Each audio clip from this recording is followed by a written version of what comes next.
الحمد لله رب العالمين والصلاة والسلام على أشرف الأنبياء والمرسلين نبينا محمد وعلى آله وأصحابه أجمعين وعلى كل من تبعهم بإحسان إلى يوم الدين أما بعد فالمسألة الثامنة من مسائل الميزان يوم القيامة من صاحب الميزان. Le huitième point parmi les points relatifs à la balance le jour du jugement, qui sera chargé de peser les œuvres des serviteurs en ce jour. قيل الميزان بيد جبريل عليه السلام لأنه الواسطة بين الله ورسله في تنزيل الأمر والنهي فناسب أن يكون الميزان بيده ليزن فيه صحائف الأوامر والنواهي وروي في ذلك آثار. Il a été dit que la balance sera entre les mains de Jibril, car il est l'intermédiaire entre Allah et ses messagers dans la transmission des ordres et des interdits. Il convient donc que la balance soit entre ses mains pour qu'il y pèse les feuillets des ordres et des interdits. Et des textes ont été rapportés à ce sujet. وقيل الميزان بيد ملك دون تعيين وروي في ذلك حديث مرفوع وهو ضعيف.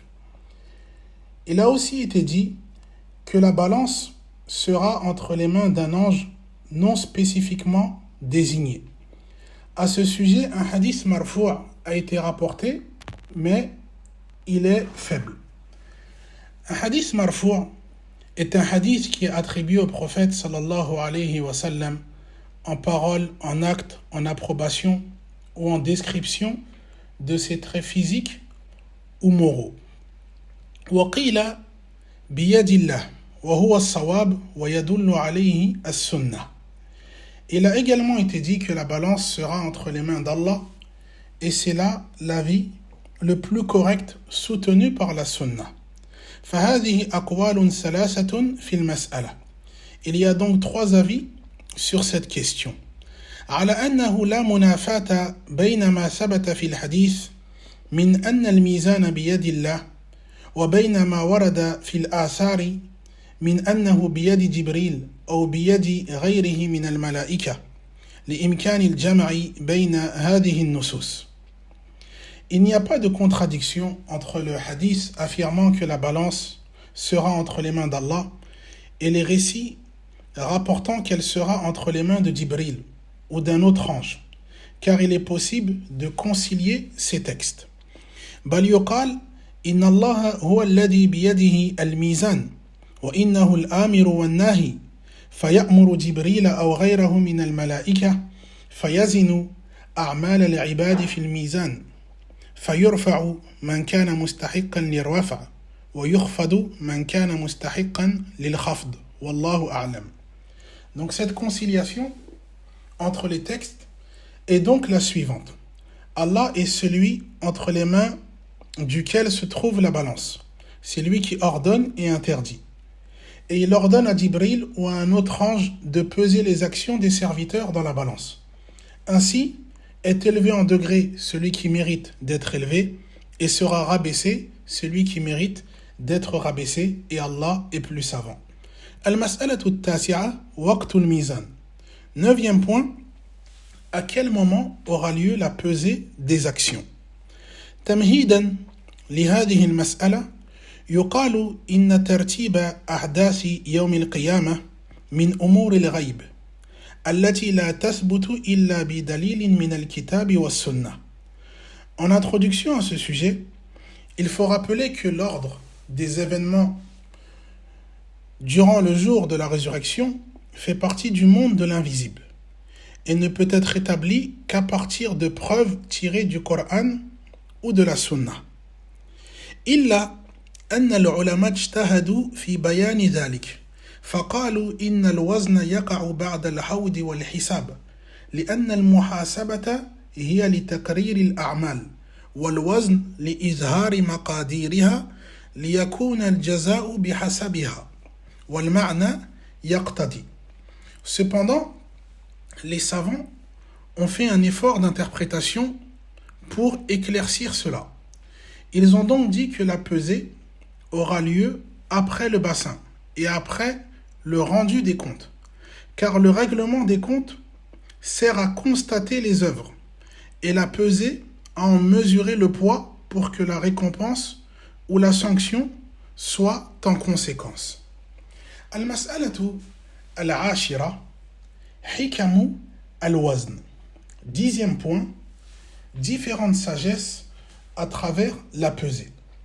للوزن يوم القيامة حكم عظيمة وفوائد جليلة وقد اجتهد أهل العلم في بيانها فدونكم بعضا منها. Donc la pesée des actions, le jour du jugement, renferme de grandes sagesses et d'immenses bienfaits. Les savants ont déployé des efforts pour les expliquer, en voici donc quelques-unes. فالحكمة الأولى في الوزن امتحان من الله لعباده بالإيمان به في الدنيا. Première sagesse dans la pesée, c'est une épreuve de la part d'Allah pour ses serviteurs, afin de tester leur foi en la balance dans ce bas monde. الحكمة الثانية فيه تعريف الله لعباده ما لهم وما عليهم عند الله من جزاء على أعمالهم إن خيرا فخير وإن شرا فشر. Deuxième sagesse, Allah fera connaître à ses serviteurs par le biais de la balance ce qui leur revient et ce qui est inscrit contre eux auprès de lui, comme rétribution de leur action. Donc si elles sont bonnes, alors bonne récompense leur sera accordée, et si elles sont mauvaises, alors une mauvaise rétribution. الحكمة الثالثة لإقامة الحجة على العباد وذلك نظير قول الله تعالى إنا كنا نستنسخ ما كنتم تعملون فأخبر بنسخ الأعمال وإثباتها مع علمه بها. Troisième sagesse, établir la preuve contre les serviteurs. Et ceci est semblable à la parole d'Allah dans Surat Al-Jathiyah, Surat 45, Surat l'Agenouillé, où Allah Azza wa Jal dit « Nous faisions consigner vos actes ». Ainsi Allah informe que les actes des serviteurs sont consignés bien qu'il en ait déjà parfaite connaissance. Donc cela vise à ce que la preuve soit pleinement établie contre eux. Al-hikmatu ar-rabi'a izharu kamali adlillahi wa insafihi. Quatrième sagesse, manifester la justice parfaite d'Allah et son équité absolue. Et ces 4 sagesses avaient été mentionnées lors de l'étude du poème Al-Lamiyya.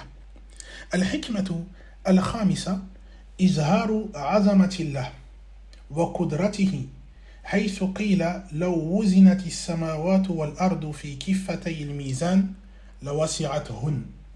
Cinquième sagesse, faire apparaître la grandeur d'Allah, sa toute-puissance et son omnipotence.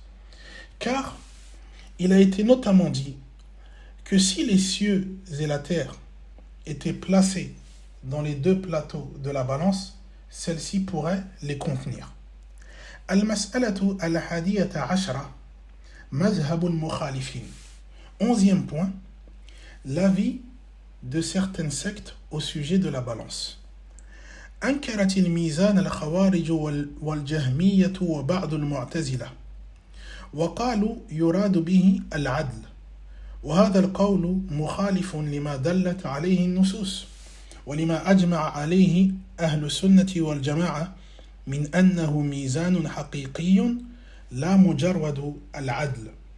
Donc les Khawarij, les Jahmiya et certains parmi Al-Mu'tazila ont nié l'existence de la balance au jour dernier.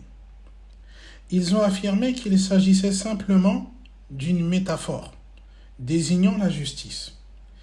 Et cette opinion va à l'encontre des textes, ainsi que du consensus des gens de la Sunna, selon lequel il s'agit bien d'une véritable balance réelle et non d'une simple justice abstraites.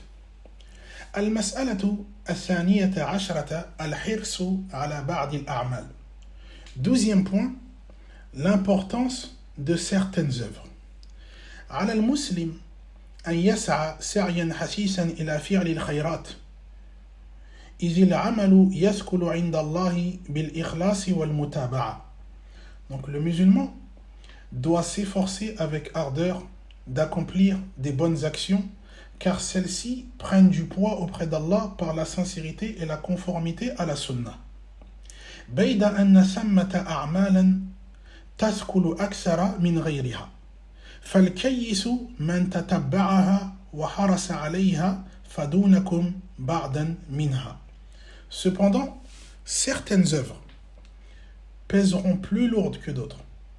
Donc le véritable intelligent est celui qui les recherche et y attache de l'importance. En voici donc quelques-unes.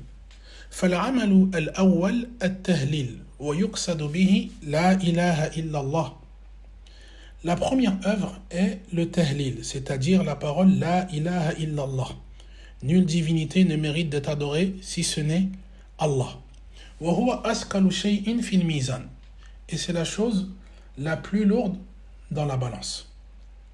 فعن عبد الله بن عمرو رضي الله عنهما أنه قال رسول الله صلى الله عليه وسلم إن الله يستخلص رجلا من أمتي على رؤوس الخلائق يوم القيامة فينشر عليه 99 سجلة كل سجل مد البصر ثم يقول له أتنكر من هذا شيئا أظلمتك كتبة الحافظون قال لا يا ربي. D'après Abdullah ibn Amr radiyallahu anhuma, le messager d'Allah sallallahu alayhi wa sallam a dit: certes, Allah mettra à l'écart un homme de ma communauté devant toutes les créatures le jour de la résurrection. On déroulera devant lui 99 registres, chacun s'étendant aussi loin que porte le regard. Ensuite, il lui dira: renies-tu quelque chose de cela? Mes scribes t'ont-ils fait du tort? Il y répondra: non, mon Seigneur. فيقول ألك عذر أو حسنة فيبهت الرجل فيقول لا يا رب. Il lui dira alors: as-tu une excuse ou une bonne action? L'homme désemparé répondra: non, mon Seigneur. فيقول بلى إن لك عندنا حسنة واحدة لا ظلم اليوم عليك فتخرج له بطاقة فيها أشهد أن لا إله إلا الله وأن محمدا عبده ورسوله فيقول أحضروه. Il lui sera dit: au contraire, tu as auprès de nous une bonne action. Il n'y aura point d'injustice aujourd'hui. Alors on fera sortir pour lui bitaqa, traduit par une petite carte, sur laquelle sera inscrit: j'atteste que nulle divinité ne mérite d'être adorée si ce n'est Allah, et j'atteste que Mohammed est son serviteur et son messager. Il dira qu'on le fasse comparaître. فيقول يا ربي ما هذه البطاقة مع هذه السجلات فيقال إنك لا تظلم.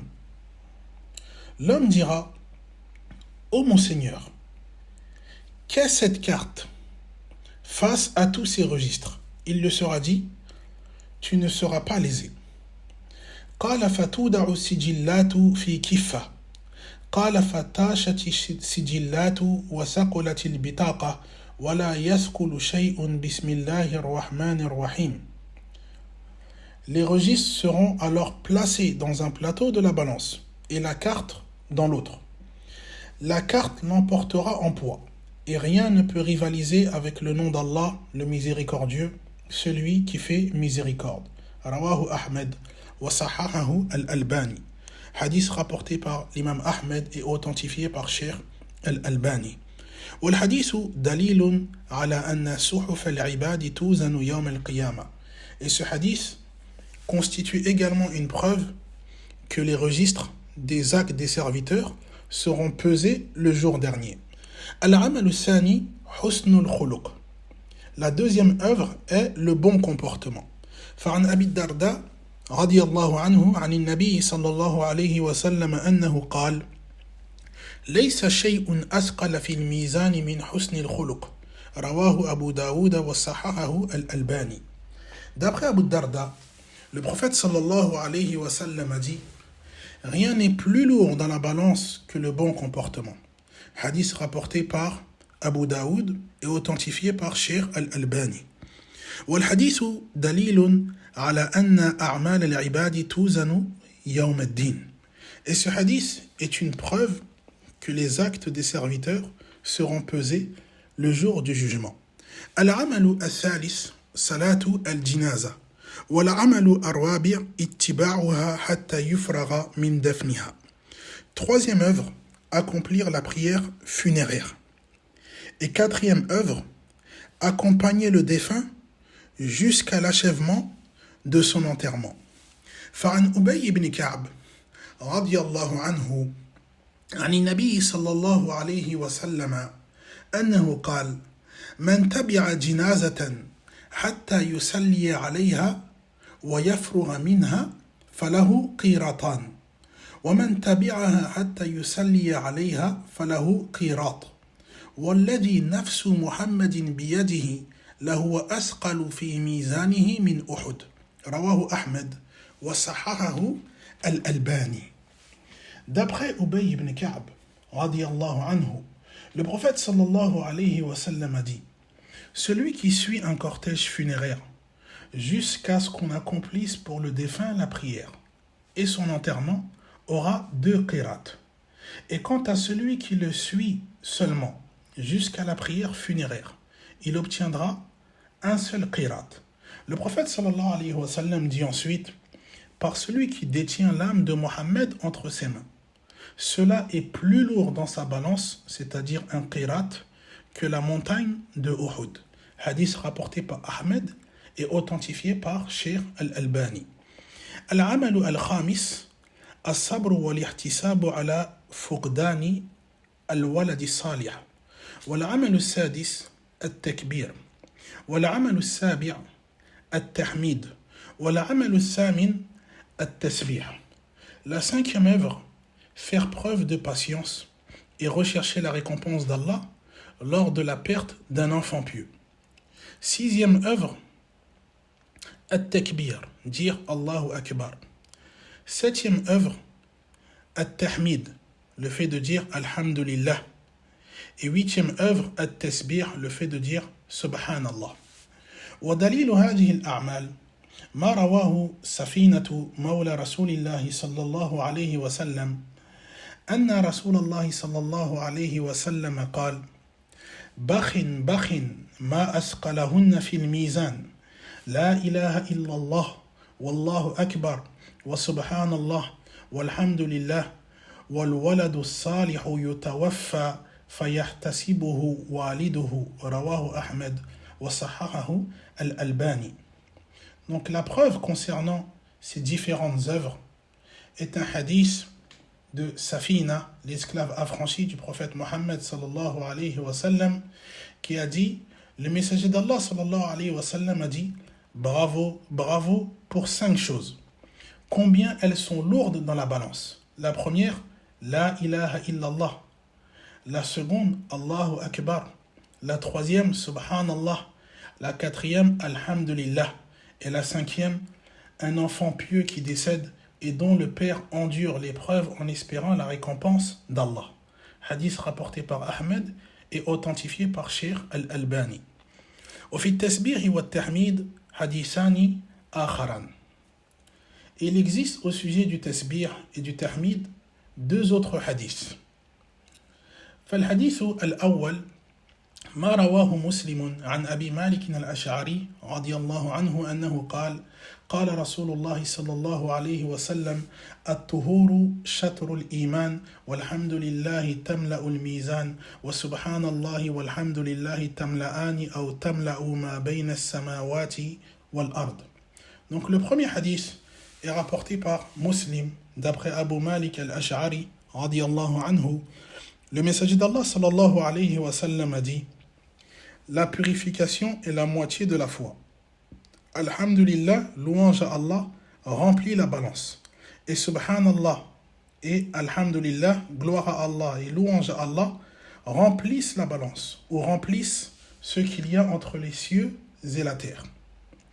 والحديث الثاني ما رواه البخاري ومسلم من حديث أبي هريرة رضي الله عنه قال النبي صلى الله عليه وسلم كلمتان حبيبتان إلى الرحمن خفيفتان على اللسان ثقيلتان في الميزان سبحان الله وبحمده سبحان الله العظيم.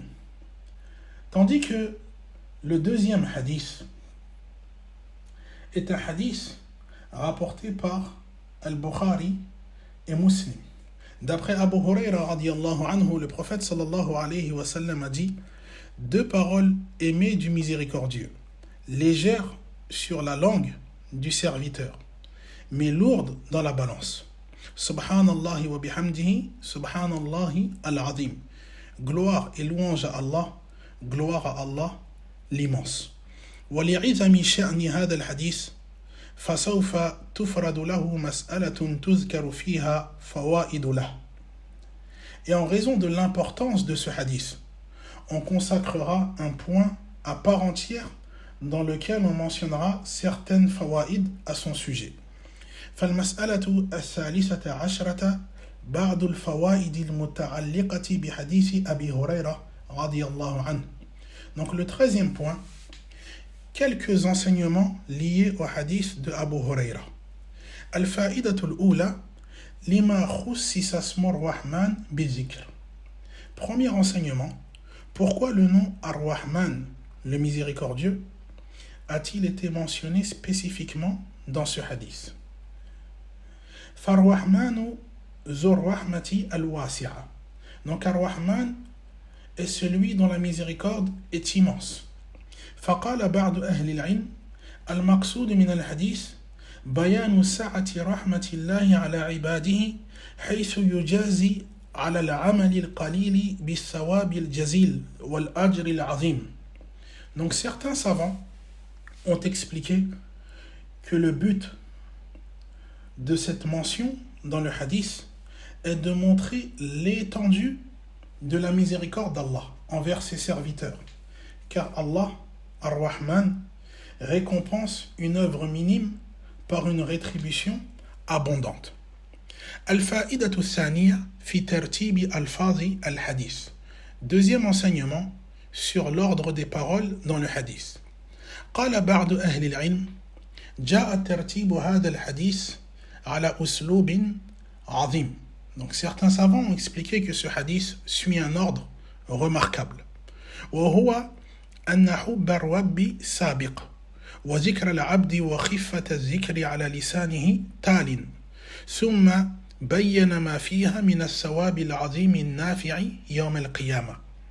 Donc il commence par mentionner l'amour d'Allah pour cette œuvre. Puis vient la légèreté de ses paroles sur la langue du serviteur.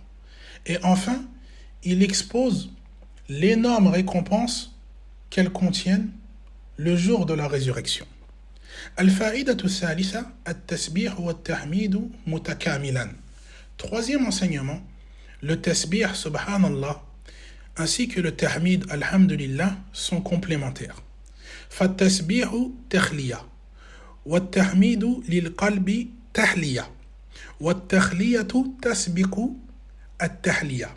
Donc le tasbih correspond à une purification du cœur, tandis que le tahmid en est l'ornement et l'embellissement. Et dans l'ordre des choses, la purification précède l'embellissement. وهاتان الكلمتان جاءتا في ختام دعاء أهل الجنة. Et ces deux paroles seront des invocations des habitants du paradis. قال الله تعالى دعواهم فيها سبحانك اللهم وتحيتهم فيها سلام وآخر دعواهم أن الحمد لله رب العالمين. Donc Allah dit dans Surat Yunus, Surat 10, verset 10, en parlant des habitants du paradis, ils y débuteront leur invocation en disant « Gloire et pureté à toi, ô Allah ». Leur salutation sera « Que le salut soit sur vous ». Et ils concluront leur invocation en disant « Louange à Allah, Seigneur de l'univers ». وفي حديث جابر بن عبد الله رضي الله عنهما الذي أخرجه مسلم قال النبي صلى الله عليه وسلم يلهمون أي أهل الجنة التسبيح والتحميد كما تلهمون النفس. Et dans le hadith de Jabir ibn Abdillah radiyallahu anhuma, rapporté par l'imam Muslim, le prophète sallallahu alayhi wa sallam a dit: les gens du paradis seront inspirés à prononcer le tasbih et le tahmid comme vous êtes inspirés à respirer.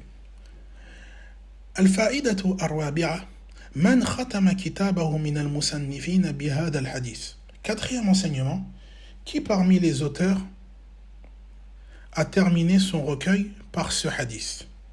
فحديث أبي هريرة آخر ما أخرجه الإمام البخاري في صحيحه. Donc le hadith de Abu Huraira est le dernier hadith qu'a cité l'imam al-Bukhari dans son recueil authentique. وممن تبعه على ذلك المنذري في كتابه الترغيب والترهيب وابن حجر العسقلاني في كتابه بلوغ المرام في أدلة الأحكام.